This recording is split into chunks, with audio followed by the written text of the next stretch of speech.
আসসালামু আলাইকুম। সবাই কেমন আছেন? আশা করি সবাই ভালো আছেন। আমিও আলহামদুলিল্লাহ অনেক ভালো আছি। তো আজকে এই যে এটা আমার হচ্ছে তৃতীয় রোজার সাহরি। তো এখানে আমি ১ টেবিল চামচ চিয়া সিড আর ১ টেবিল চামচ তোকমা দানা সন্ধ্যা রাতেই ভিজিয়ে রেখেছিলাম। আর সেটা আমি এখন গরম পানি দিয়ে গ্লাসটা ভর্তি করে এখন খেয়ে নিচ্ছি। আস্তে আস্তে করে আমি এটা খেয়ে নিলাম। আর আধা ঘন্টা পরে আমি ডিম সেদ্ধটাও খেয়ে নিয়েছি। তো এদিকে হচ্ছে পরদিন দুপুরবেলা তো আমি একটু বাজারে গেছিলাম, কিছু ফল নিয়ে এসেছি। তো ফলগুলো এখন একটু গুছিয়ে রাখছি। তো আজকে আমি আপনাদের সাথে অনেক কিছু শেয়ার করব। আমি এখানে আজকে একটু টক দই বানাবো আমার জন্য। তো টক দই আমি আপনাদের সাথে শেয়ার করব। আর হচ্ছে দুইটা সালাদ আপনাদের সাথে শেয়ার করব। একটা হচ্ছে চিকেন ভেজিটেবল সালাদ আর একটা হচ্ছে ফ্রুট সালাদ। তো এই ফ্রুট দিয়ে আমি ফ্রুট সালাদ তৈরি করব। তো আপনাদের সাথে আমি শেয়ার করব আমি কিভাবে কি ধরনের সালাদ খেয়ে থাকি আমার ডায়েটে। আমি সেগুলো আপনাদের সাথে শেয়ার করব আর কখন খেয়ে থাকি সেটাও আপনাদের সাথে শেয়ার করব। আশা করি আপনারা উপকৃত হবেন আর সম্পূর্ণ ভিডিওটি অবশ্যই দেখবেন। তো এই যে আমি এখানে স্ট্রবেরি নিয়ে এসেছিলাম কিছু, সেগুলোও রেখে দিচ্ছি। স্ট্রবেরিগুলো অনেক ভালো ছিল, টাটকা ছিল। তো আমি দেখে নিয়ে এসেছি এখানে 200 টাকার নিয়ে এসেছি মোট আর কি। তো এখন এগুলো আমি এখানে রেখে দিচ্ছি। তো এগুলো আমি একবারে এখানে গুছিয়ে রেখে দিচ্ছি যাতে আমার পরবর্তীতে একটু কাজগুলো গোছানো থাকে আর কি। তো যাই হোক, আমি ডায়েটে কিভাবে খাই, কিভাবে কি করি আপনাদেরকে সবই ইনশাল্লাহ দেখাবো। আর সম্পূর্ণ ভিডিওটি দেখতে থাকেন, আমি ইফতারি পর্যন্ত আপনাদেরকে দেখিয়ে দিব। তো এখানে আমি এই যে একটা গুঁড়া দুধের প্যাকেট নিয়ে এসেছি আর হচ্ছে দুইটা প্যাকেট নিয়ে এসেছি 500 গ্রামের লিকুইড দুধ। তো লিকুইড দুধ দুইটা হচ্ছে 500 গ্রাম করে 1 কেজি, মোট 1 কেজি নিয়ে এসেছি। তো এটা দিয়ে হচ্ছে আমি টক দই তৈরি করব। টক দই তৈরি করার জন্য আমি এই দুইটা কিনে নিয়ে এসেছি স্বপ্ন থেকে। তো এখন এগুলো আমি আপাতত ফ্রিজে রাখছি, না হলে নষ্ট হয়ে যাবে। তো আমি ফ্রিজে রেখেছিলাম, তারপর হচ্ছে বার করে নিয়েছি দুপুরবেলা। যাই হোক, এখন এই যে আমি চুলায় দুধটা বসিয়ে দিয়েছি। আমি দই তৈরি করব, টক দই। আমি কিভাবে খুব ইজিলি টক দই তৈরি করি, একদম নো ফেল টক দই, সে রেসিপি আপনাদের সাথে শেয়ার করছি। তো আশা করি আপনারা এই ভিডিওটি দেখে উপকৃত হবেন আর সম্পূর্ণ ভিডিওটি দেখবেন। তো এই দুধটা কিন্তু বেশি জাল করতে হয় না, এটা এমনিতেই অনেক ঘন। এই যে এই দুধটা ফুল ক্রিম দুধ, কিন্তু এটা কিন্তু একদম ফুল ক্রিম দুধ। তো এটা দুধটা আমি জাল করে নিয়েছি কয়েক মিনিটের জন্য। এখন এই দুধটা আমি রুম টেম্পারেচারে নিয়ে আসার জন্য একটু নাড়াচাড়া করছি। তো একটু বেশ কিছুক্ষণ নাড়াচাড়া করে এই গরমটা সরিয়ে দিতে হবে। আর দেখতেই পাচ্ছেন দুধটা কিন্তু অনেকটা ঘন। তো দুধটা আমি নাড়াচাড়া দিয়ে এদিকে ঠান্ডা হতে দিয়েছি আর এদিকে ইফতারির জন্য বাচ্চাদের জন্য ছোলা ভুনে নিয়েছি। আর এদিকে আমি চিকেন সালাদ বানাবো, তাই হচ্ছে একটা চিকেনের ব্রেস্ট পিস, মানে পুরোটা একটা ব্রেস্ট পিস আমি কয়েকটা টুকরো করে নিয়েছি যাতে একটু বেশি ভালোভাবে তাড়াতাড়ি সেদ্ধ হয়ে যায়। তো এখানে একটু গোলমরিচের গুঁড়া আর একটু আদা বাটা দিয়ে দিয়েছি আর সামান্য লবণ দিয়ে আমি এই চিকেনটা একটু সেদ্ধ করে নিব। নিয়ে তারপর কিছুক্ষণ 2 মিনিট পর হচ্ছে আমি কিছু সবজি দিয়ে দিব, যেই সবজিগুলো আমি সালাদে রাখবো। এখানে ব্রোকলি, ফুলকপি, গাজর এগুলাই আছে। আপনারা চাইলে আরও কিছু সবজি অ্যাড করতে পারেন। তো ওইগুলো ওদিকে দিয়েছি আর এদিকে আমি আবারও নাড়াচাড়া করতে এসেছি আর দেখতে এসেছি কি অবস্থা। তো এটা মনে হচ্ছে রুম টেম্পারেচারে চলে এসছে। তো হ্যাঁ, এটা হয়ে গেছে। এখন আমি একটু টক দই বাটিতে নিয়ে নিয়েছি। তো এখানে আমি 2 থেকে 3 টেবিল চামচ হবে টক দই নিয়ে নিয়েছি। নিয়ে এখন একটু দুধ উঠিয়ে নিয়ে ভালোভাবে ফেটিয়ে নিয়েছি। ফেটিয়ে নিয়ে এখন এই দুধটার মধ্যে দিয়ে দিচ্ছি টক দইটা। দিয়ে একটু নাড়াচাড়া দিয়ে মিশিয়ে নিব ভালোভাবে। মিশিয়ে নিয়ে তারপর হচ্ছে আমি যে 2টা পাত্র নিয়েছি, 2টা পাত্রে আমি দইটা বসাবো। আর এভাবে যদি আপনারা দই বসান, খুব ইজি আর খুব সহজ, কিন্তু এভাবে যদি টক দই তৈরি করেন একদমই ফেল করবেন না, একদম পারফেক্টভাবে দই তৈরি করতে পারবেন। তো এই যে আমি তুলে নিচ্ছি। তো বাকিটুকু এখন আমি ঢেলে নিব। তো ঢেলে নিয়ে আমি ওটার মুখটা বন্ধ করে দিয়েছি, আর তারপর হচ্ছে আমি একটু ফয়েল পেপার আবারও দিয়ে মুখটা বন্ধ করেছি, আর এটারও ফয়েল পেপার দিয়ে মুখটা বন্ধ করে একটা ভারী কিছু দিয়ে চাপা দিয়ে আমি ওভেনে রেখে দিচ্ছি। আপনারা যে কোনো একটা গরম সাইডে একটু রেখে দিবেন। তো ওভেনটা একটু গরমই থাকে, সুইচটা দেওয়া থাকলে, চালু না কিন্তু। তো আমি ওখানে রেখে দিয়ে এসছি দুইটা বসানোর জন্য। তো আমি 6-7 ঘন্টা পরে ওটা দেখব।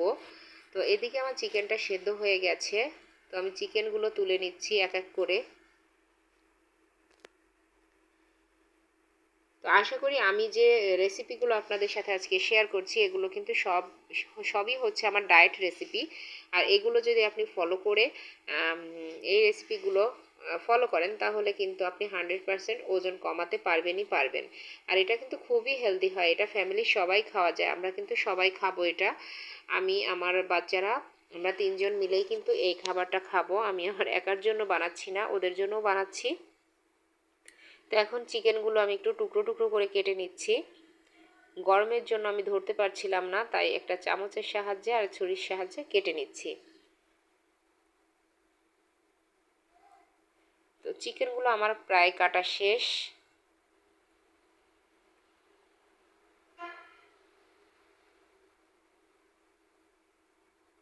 তো চিকেনগুলো আমার কেটে নেওয়া হয়ে গেছে।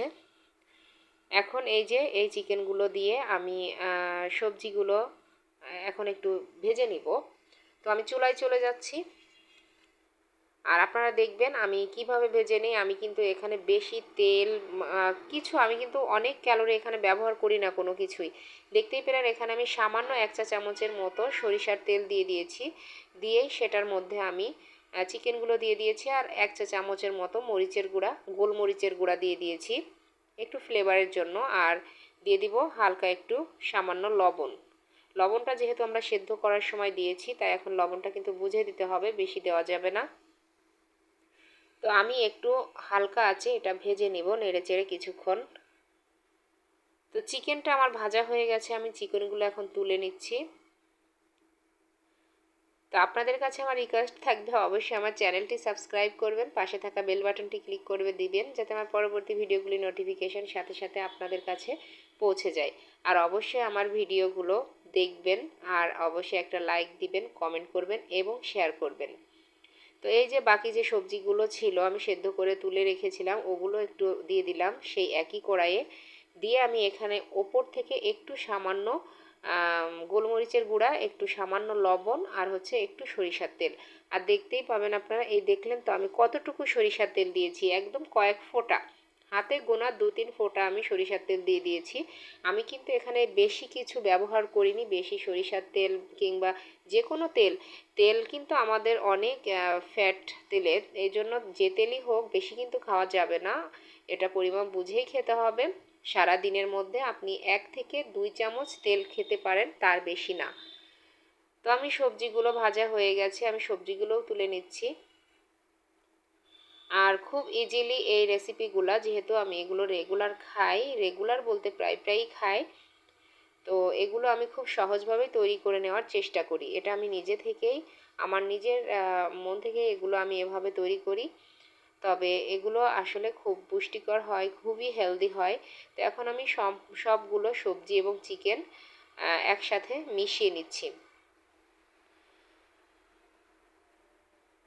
তো আপনাদের যদি এই ভিডিওটা ভালো লাগে অবশ্যই কমেন্টে জানাবেন, আর আপনারা এভাবে অবশ্যই ট্রাই করে দেখবেন যে এটা কেমন লাগে খেতে। এভাবে একবার হলেও ট্রাই করে দেখবেন, আমি রিকোয়েস্ট করব আপনাদের কাছে। আশা করছি আপনাদের কাছে ভালো লাগবে।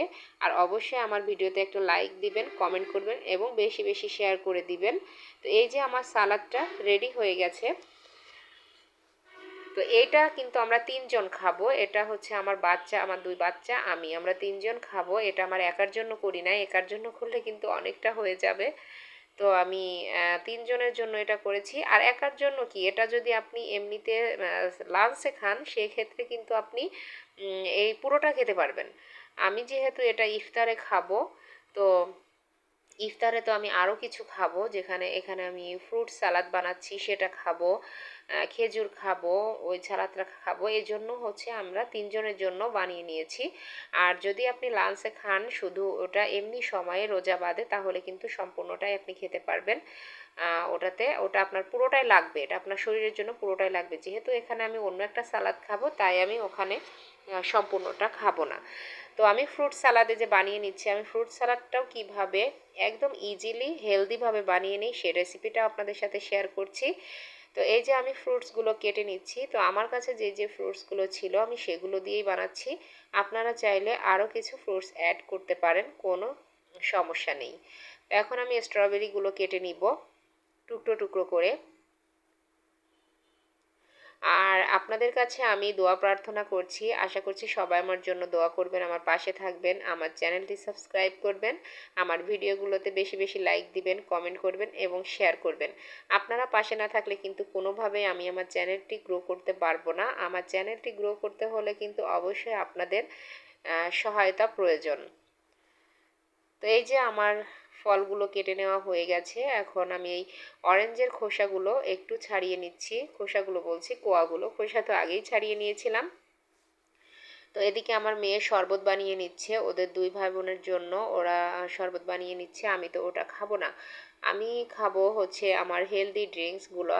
তো ওই হেলদি ড্রিঙ্কসের রেসিপিও আমি আপনাদের সাথে কোনো এক সময় শেয়ার করে দেব, তবে খুব তাড়াতাড়ি ওই রেসিপি আমি আপনাদের সাথে শেয়ার করব। আমার ভিডিওগুলো সব দেখতে থাকবেন, অবশ্যই পেয়ে যাবেন একদিন। তো এই যে আমি এখানে টক দই দিয়ে দিয়েছি, আমি এখানে 4 টেবিল চামচ টক দই দিয়েছি। আমি এখানে নিজে যদি একার জন্য খেতাম তাহলে আমি 2 চামচ টক দই ব্যবহার করতাম। যেহেতু আমরা 3 জন খাবো, তো টক দইয়ের পরিমাণটা আমি একটু বেশি ব্যবহার করেছি। আর সালাদটাও এমনি সময় যদি আপনি খান শুধু এই সালাদটা, তাহলে পুরোটা খেতে পারবেন। আর যেহেতু আমি ইফতারিতে অনেক কিছু খাবো, তাই আমি অল্প করে নিব, ভাগ করে নিব আমরা 3 জনে। তো এই যে আমি একটা খেজুর, আমার ওয়েট লস ড্রিঙ্ক, তারপরে হচ্ছে সিক্রেট যে 2টা ড্রিঙ্ক দেখতে পাচ্ছেন, লাল এবং সবুজ। তো আমি আপনাদের সাথে এই গ্রিন অ্যান্ড রেড এই 2টা রেসিপি কিন্তু আপনাদের সাথে, এই ড্রিঙ্কের রেসিপি আমি শেয়ার করব। তো খুব তাড়াতাড়ি শেয়ার করব, আশা করছি আপনাদের কাছে ভিডিওটি ভালো লাগবে আর অনেক উপকার হবে। আজকের মতো এই পর্যন্তই। আসসালামু আলাইকুম।